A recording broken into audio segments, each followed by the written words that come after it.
Ladies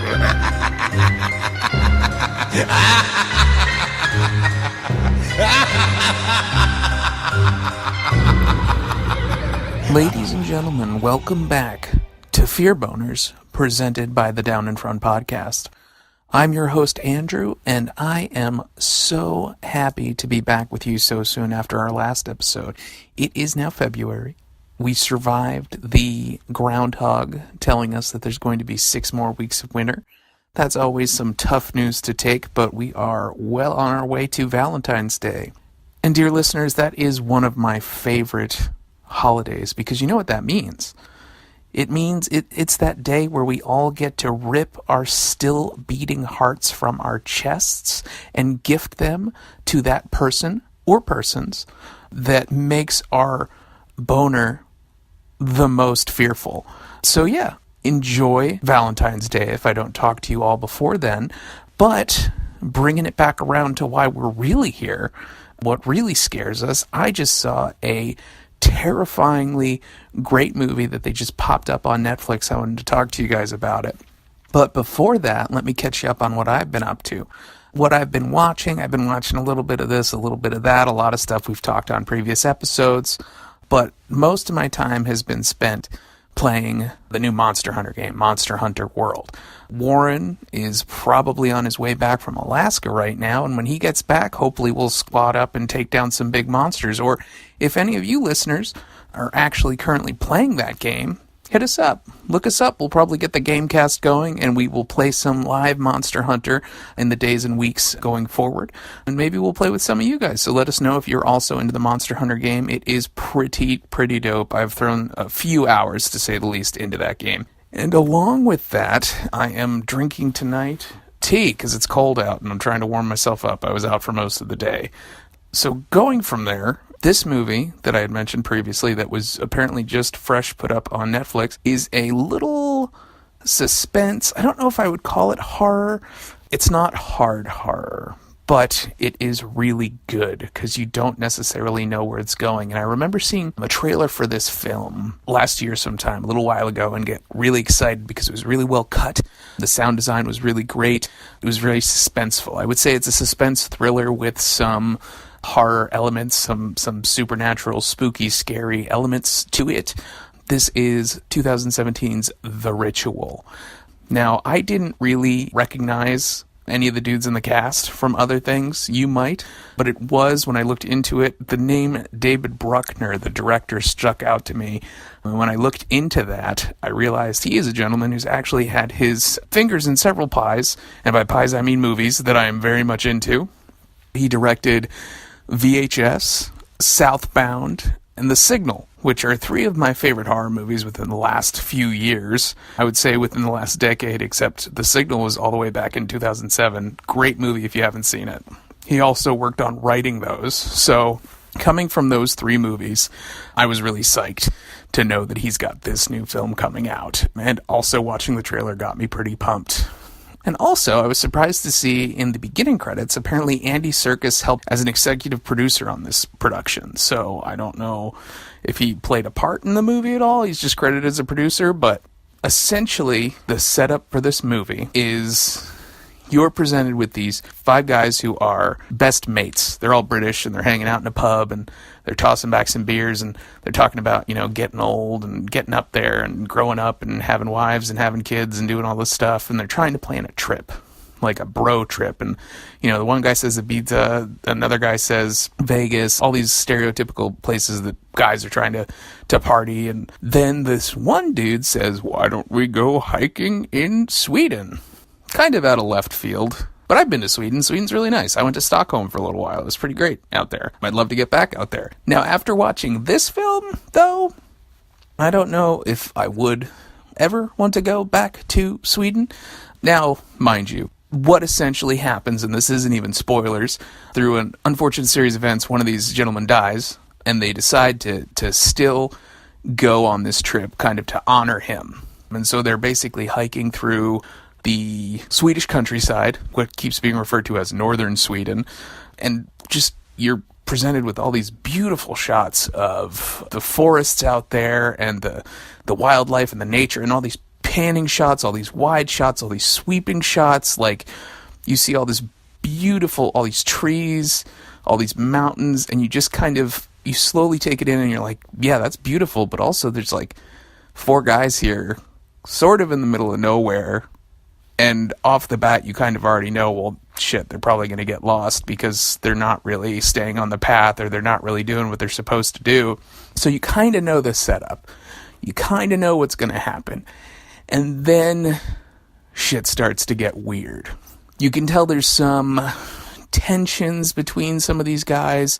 They're all supposed to be friends, but they're kind of picking at each other in little ways. And shit really starts to go down when they sort of start to realize they're lost, and it starts to rain, and they wind up finding an old abandoned cabin in the woods in the middle of nowhere, northern Sweden, dense forest. Now, if you ask me, dear listener, as good as that sounds, you know, being lost in the middle of nowhere, cold, soaking wet in the rain, and then you find shelter. I'm not going to go. It's still a cabin in the woods. That's never a good idea. But truth be told, I was kind of rooting for these guys up until a point, because there are parts in this movie where you think you know what's going to happen, and then it takes a sharp left turn. Maybe not a sharp left turn, but it definitely turns into a different movie by the end. Now, if you read the premise for this movie, it mentions that they are stalked by a presence. Now, this presence is one of the best parts of the film, because they do a really deft job at tiptoeing around it, maneuvering in such a way that you don't quite know what it is, and you can't really tell what it is, and you're not quite sure if it's a figment, or if they're going crazy, or if they're just paranoid, or if they're just scared, or what have you. But by the time that it's sort of, you get the idea that either way this is a thing, it's presented in a way where you're almost given these puzzle pieces in different scenes. You don't get to put all the puzzle pieces together, and you kind of have to put this thing together in your mind and imagine what it looks like. And it's terrifying. It's like a weird Lovecraftian being that stalks these guys through the woods, but not Lovecraftian in a way that there's like tentacles and Cthulhuisms and things like that. But even though towards the end of the movie you do get a few good peeks at this thing, I would have a hard time describing it to you right now. And also, just for the sake of spoilers, I don't want to get into describing it, but I'm still thinking about it right now and kind of having a hard time figuring out how it worked. And not in a bad way. The effects were kind of hard to there was clearly some CG, but I would also say there was a fair amount of practical effects, which was pretty great. There's repeating tropes that we're all familiar with, like a couple of dudes get injured while they're hiking the trail, and it's like, oh, go on without me, or oh, don't leave me here. But that's not really what you're scared of. The whole time, it pulls this really great claustrophobic feeling out of the woods. It's not even nighttime in some of these shots, because the trees are so dense and they're standing so straight, you're waiting for someone to jump out of the woods at you, so you're not sure what's going on, because one of the guys is convinced that they're being followed by people, and one of the other guys thinks it's an animal, and one of the other guys who was there when their friend got killed essentially has PTSD, because he witnessed his friend getting murdered. And this movie does a really great job of portraying that, the effects of PTSD. Like, the guy has visions and nightmares about it still 6 months later. I mean, 6 months isn't a lot of time after dealing with something like that, but the way that they shoot these scenes of him remembering these things in the middle of the forest are amazing. And it leads up to this great scene towards the end of the movie where he's kind of just having these flashes of memories, and you know, the way that you remember things and how sometimes it changes, even though it's so vivid, something like that, witnessing somebody die, you would think that you would remember it like it was yesterday, but sometimes lines blur and memories change, and this does a really great job of like kind of giving him a purpose with that issue, but also making it clear that like he's trying to get over it or work towards resolution in some way. And it's a great metaphor for what ultimately becomes kind of I wouldn't want to say ridiculous movie, but towards the end, the turn that it takes is incredible. I wasn't sure how I felt about it at first, but I was like, this is almost 3 different movies. Because there's parts that are pretty horrifying. There's parts that are like highly dramatic. And then, yeah, like I said before, it's like a suspenseful thriller type movie, because some of the shots in this movie, the long pans are like the holds with the really well produced sound, the stingers that they drop in there, like the sound production, either between sound effects or the score for this film is so good. There's heavy bass notes that come through when there's all these scenes of these guys staring into the woods or getting lost in the woods or having these nightmares that are sort of not really cognizant of where they are or what's going on. There's some points where you can't tell if it's reality or if they're dreaming, having a nightmare, hallucinating, or what they're seeing. But it's not confusing in a way, because towards the end of the movie, you get a better idea of what's going on. And it's tied into a lot of weird ancient things. And it almost develops this mythos so quickly towards the end of the movie that it doesn't feel like it wraps up too quick. But it's still successful in its delivery, because you sort of see what they're trying to bring to an end there, but it still, in a way, comes full circle.